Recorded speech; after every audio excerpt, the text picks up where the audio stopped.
بسم الله الرحمن الرحيم. عن جابر بن عبد الله الأنصاري عن فاطمة الزهراء عليها السلام بنت رسول الله صلى الله عليه وآله قال: سمعت فاطمة أنها قالت: دخل علي أبي رسول الله في بعض الأيام فقال: السلام عليك يا فاطمة. فقلت: وعليك السلام. قال: إني أجد في بدني ضعفا. فقلت له: أعيذك بالله يا أبتاه من الضعف.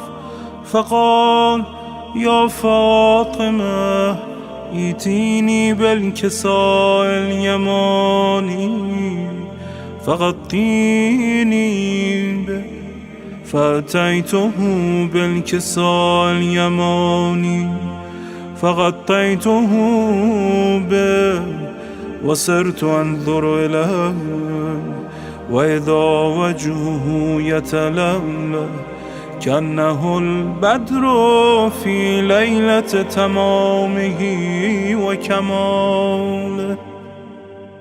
فما كانت إلا ساعة وإذا بولدي الحسن قد أقبل وقال: السلام عليك يا أمه. فقلت: وعليك السلام يا قرة عيني وثمرة فؤادي. فقال: يا أمه، إني أشم عندك راحة طيبة كأنها رائحة جدي رسول الله. فقلت: نعم، إن جدك تحت الكساء. فأقبل الحسن نحو الكساء وقال: السلام عليك يا جدا يا رسول الله، أتأذن لي أن أدخل معك تحت الكساء؟ فقال: وعليك السلام يا ولدي ويا صاحب حوضي، قد أذنت لك. فدخل معه تحت الكساء. فما كانت إلا ساعة وإذا بولدي الحسين قد أقبل وقال: السلام عليك يا أمه. فقلت: وعليك السلام يا ولدي ويا قرة عيني وثمرة فؤادي. فقال لي: يا أمه، إني أشم عندك راحة طيبة كأنها راحة جدي رسول الله. فقلت: نعم، إن جدك وأخاك تحت الكساء. فدنا الحسين نحو الكساء وقال: السلام عليك يا جده، السلام عليك يا من اختاره الله، أتأذن لي أن أكون معكما تحت الكساء؟ فقال: وعليك السلام يا ولدي ويا شافع أمتي، قد أذنت لك. فدخل معهما تحت الكساء. فأقبل عند ذلك أبو الحسن علي بن أبي طالب وقال: السلام عليك يا بنت رسول الله. فقلت: وعليك السلام يا أبا الحسن ويا أمير المؤمنين. فقال: يا فاطمة، إني أشم عندك راحة طيبة كأنها راحة أخي وابن عمي رسول الله. فقلت: نعم، ها هو مع ولدك تحت الكساء. فأقبل علي نحو الكساء وقال: السلام عليك يا رسول الله، أتأذنني أن أكون معكم تحت الكساء؟ قال له: عليك السلام يا أخي ويا وصي وخليفتي وصاحب لوائي، قد أذنت لك. فدخل علي تحت الكساء. ثم أتيت نحو الكساء وقلت: السلام عليك يا أبتاه يا رسول الله، أتأذن لي أن أكون معكم تحت الكساء؟ قال: وعليك السلام يا بنتي ويا بضعتي، قد أذنت لك. فدخلت تحت الكساء. فلما اكتملنا جميعا تحت الكساء أخذ بي رسول الله بطرفي الكساء وأومى بيده اليمنى إلى السماء وقال: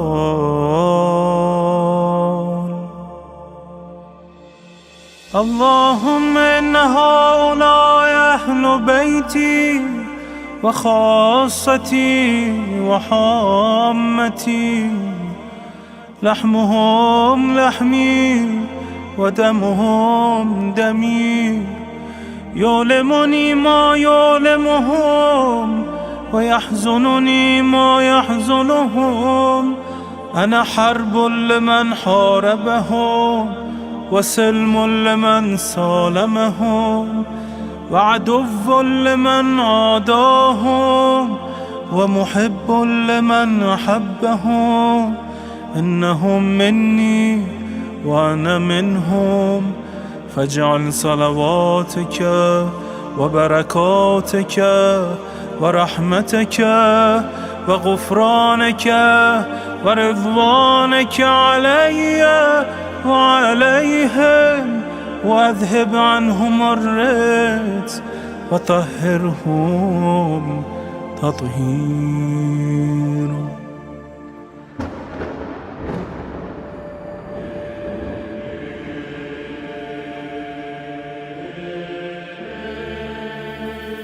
فقال الله عز وجل: يا ملائكتي ويا سكان سماواتي، إني ما خلقت سماء مبنية ولا أرضا مدحية ولا قمرا منيرا ولا شمسا مضيئا ولا فلكا يدور ولا بحرا يجري ولا فلكا يسري إلا في محبته هؤلاء الخمسة الذين هم تحت الكساء.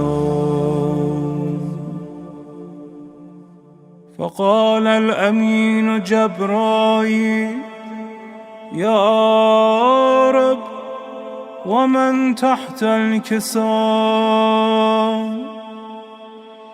فقال عز وجل: هم أهل بيت النبوة ومعدن الرسالة، هم فاطمة وأبوها وبعلها وبنوها. فقال جبرائيل: يا رب، أتأذن لي أن أهبط إلى الأرض لأكون معهم سادسا؟ فقال الله: نعم، قد أذنت لك. فهبط الأمين جبرائيل وقال: السلام عليك يا رسول الله. العلي الأعلى يقرئك السلام ويخصك بالتحية والإكرام ويقول لك: وعزتي وجلالي إني ما خلقت سماء مبنية ولا أرضا مدحية ولا قمرا منيرا ولا شمسا مضيا ولا فلكا يدور ولا بحرا يجري ولا فلكا يسري إلا لأجلكم ومحبتكم، وقد أذن لي أن أدخل معكم، فهل تأذن لي يا رسول الله؟ فقال رسول الله: وعليك السلام يا أمين وحي الله، إنه نعم، قد أذنت لك. فدخل جبرائيل معنا تحت الكساء، فقال لأبي: إن الله قد أوحى إليكم يقول: إنما يريد الله ليذهب عنكم الرجس أهل البيت ويطهركم تطهيرا.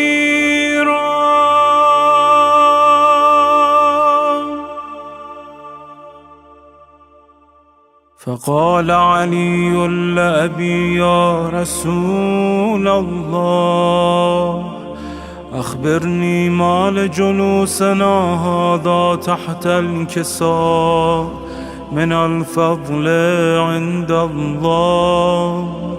فقال النبي: والذي بعثني بالحق نبيا واصطفاني بالرسالة نجيا، ما ذكر خبرنا هذا في محفل من محافل أهل الأرض وفيه جمع من شيعتنا ومحبينا إلا ونزلت عليهم الرحمة وحفت بهم الملائكة واستغفرت لهم إلى أن يتفرقوا. فقال علي: إذا والله فزنا وفاز شيعتنا ورب الكعبة.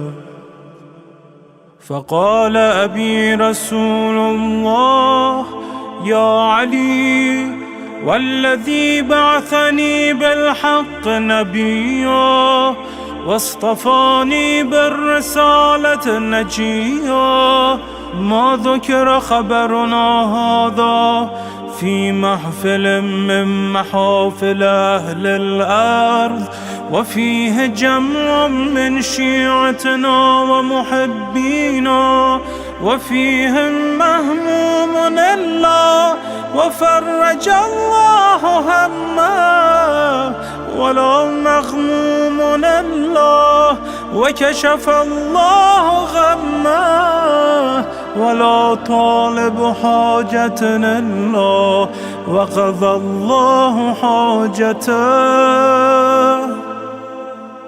فقال علي: إذا والله فزنا وسعدنا، وكذلك شيعتنا فازوا وسعدوا في الدنيا والآخرة. ورب الكعبة